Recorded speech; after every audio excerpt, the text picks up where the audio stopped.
Nice crowd tonight. We got any couples in the crowd? Yeah. Any couples? Woo, yeah. I heard a yeah. I heard a deep yeah. Yeah, we got a good-looking couple back there. Is that you two? Yeah. Yes, you two.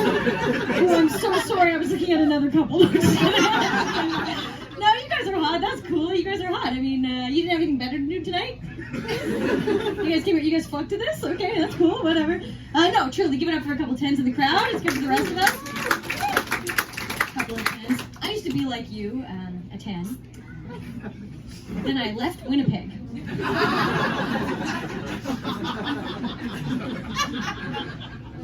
I have this problem where I keep dating immature people, and I was telling my therapist, and I was saying I think it's because I'm always at comedy. And she was like, "Are you sure it's not because you never stop dressing like a babysitter?" And I was like, "Okay, well now I'm definitely gonna fuck your dad." I wasn't because he's immature, but now I am. No, I'm not too worried about it. I don't think I need to settle down. I don't think I need to get married because I have a pretty cool last name. Who is going to top the last name St. Mars? Truly, let's be honest, right? Bueller? Yuck, I'm sorry. I'm sorry, but that's gross. No, I will not marry you. I'm single, but that's not a big deal. I like it. I'm fine with it. You can tell by the way I'm talking about it. It's great. Where my fellas at? Okay, stay where you are. I love men. They obviously don't feel the same way. I love men, but I don't know what it is. Men can't help but see me as their son. I don't know what it is. It's just different when I say daddy.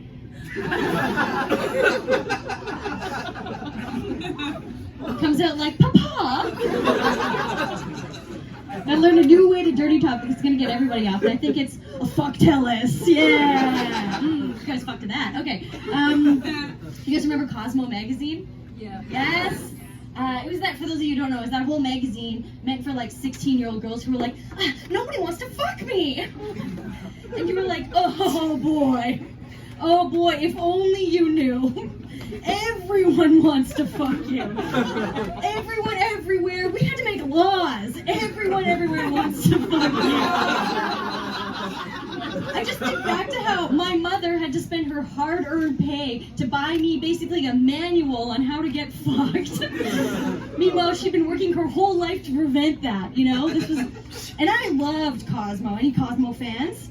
Yeah, I read it all the time. Because I just wanted to be like the girl on the cover. You know, the girl whose lips are always wet. You know what I mean? That was huge in the 2000s, like dripping, sopping, wet lips. It was like, maybe she's born with it. Maybe it's why we're in Iraq. Maybe it's fossil fuels. Okay, that was above too much comedy for Saturday night. You like that when a joke fails and I say, I'm too smart for you. Must be too smart for them. Anyways, though, but I did love that magazine. I just couldn't believe it. Like, thinking back to it now as an adult is crazy to me. There'd always be like 100 men weigh in on the square inch of their body that is the most erogenous zone, and you're like, it's the tip of the penis. I don't need to read to the end of the article. There's some man out there who's like, underneath my chin. It's the tip of the penis, you know? Or they'd have like the celebrity section where it'd be like, I went on a date with Matt Dillon and lived to tell the tale. Well, my favorite section of all time, the whole reason I bought the magazine, was the embarrassing moments section. You guys remember that section? I could not wait to go to that section to try to find solace for all the stuff I'd been through in my life. But the stories always let me down because they were like hot girl embarrassing moments. You know, like, I sat on the wrong seat on a plane. You know? She'd be like, I got gum in my hair. I was like, big whoop, I got gum in my pubic hair. The back ones. It wasn't even hot, it was my gum. I'd be looking for something to make me feel better about the shit I've been through. You know, I wanted something to relate to me. Someone to be like, I leaned in for a kiss with the gym teacher and he called the cops. I wanted something to make me feel better about all the pain I'd gone through. You know, like, I perioded through my pants. I had to tell everyone the janitor stabbed me.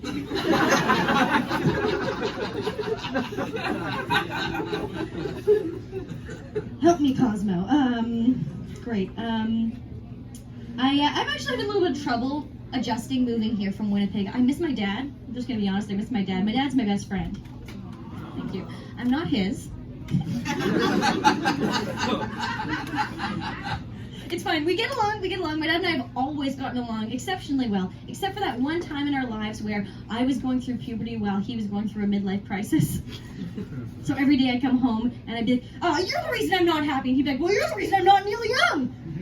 And the fights would just go on and on and on. And growing up, I spent a lot of time at home because I lived there. And I was what you called back then a bit of a late bloomer, or what we now know as queer. Right? I was just one of those kids who wore overalls with nothing underneath for way too long. My dad, bless his heart, would always try to be so sensitive to me. You know, he never wanted to hurt my feelings or make me feel weird about how I was. So he'd be like, looking sharp, Ange, looking sharp. But you perhaps want to throw on a sweater. It might be a little cold at cousin's christening. Might be a little cold in the church, you know. I'd come out with just like a tie. Is this better? You know.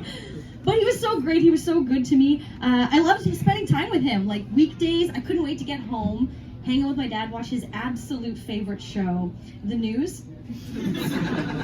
So I grew up in the golden age of the news. Back then, not only did everyone watch it, they believed it. It was a different time. And I grew up in an age where the news was always trying to make parents so scared about what their kids were doing, right? Yes, like it would be like, they call it rainbow parties.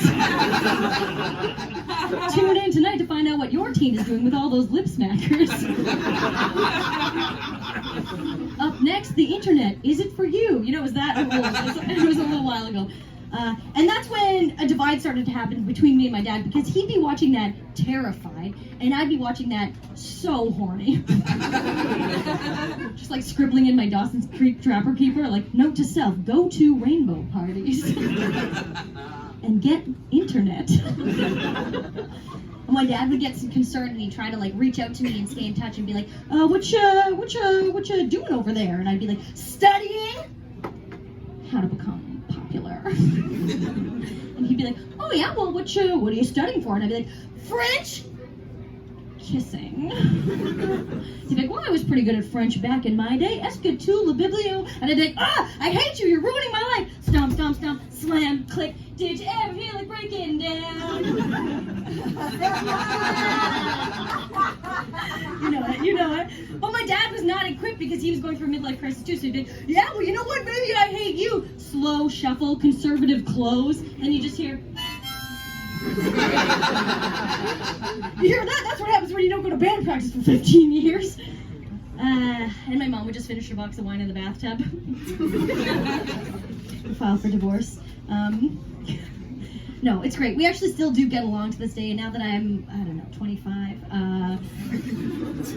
I go back home, and everyone in my family tells me I take after my dad immediately. Everyone in my family agrees I take after my dad because I have a round face and my mom hates me. Okay, here's something that you probably don't want to know about me. I love rap music. Sorry, I love rap music. I do. But I will say, as a woman, I can't help but notice that a lot of rap music is male rappers describing women's bodies at length. And as a woman, I can't help but hear that and be like, that's me. Nailed it. Like, for example, there's this one song where Luda has a verse. I'm so sorry. Please don't tell him. Mr. Ludacris, sir. Mr. Christopher Brown Bridges, sir, has a verse where he goes, hold on. Okay. He goes, she had a body kind of like a horse, if you know what I mean. Right? And I'm like...